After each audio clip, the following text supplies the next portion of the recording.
I needed a job, and my dad's friend ran this big stone yard.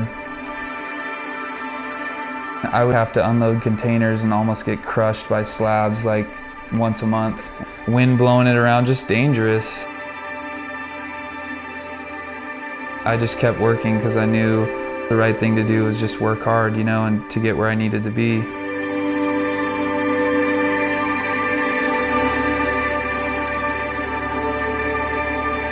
I grew up in the smallest town ever, kind of in the middle of the woods, like 60 miles outside of Philadelphia. Like I'm talking like a town of like 3,500 people or something.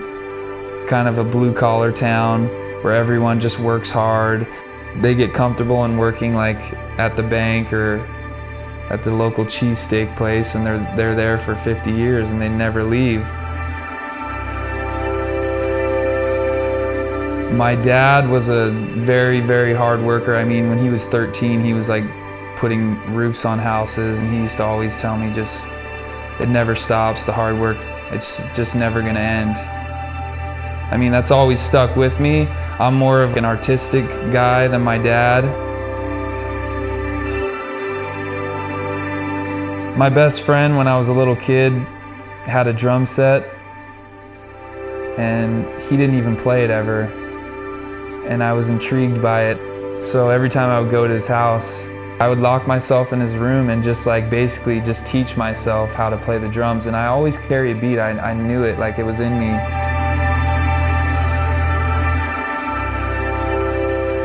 To be able to move to Southern California, and just, it's amazing to have grown up here from high school on.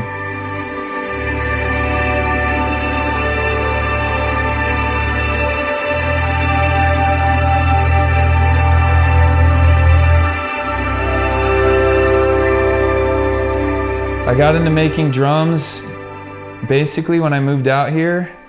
My dad was cruising around the town and he rode his bike right into Patagonia. And there's a little surf shop where Fletcher Chenard started making surfboards in 1997.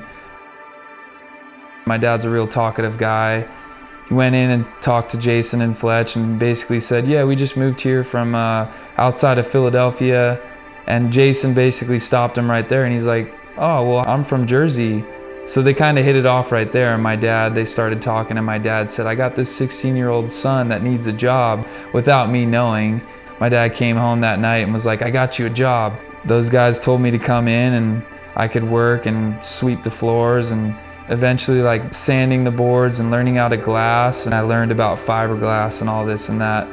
And basically just asked if I could stay late after work one night to try and make a round cylinder that I could turn into a drum. And the first one I ever made, I played it for years and showed it to people, and yeah, that was it. It was just a thought, and I did it, and the first one came out great. I just went from there and just never lost like the passion in creating those things. In the last 10 years, I will go by just drums, and I probably have made about 300. They're art pieces to me, really special.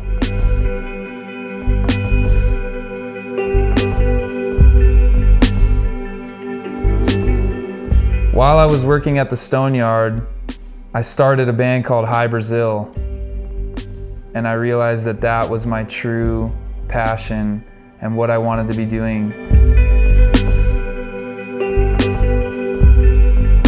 That's what I want to do in life, is play music, and I've honestly never looked back since then. Baby's little games got me dancing on fire.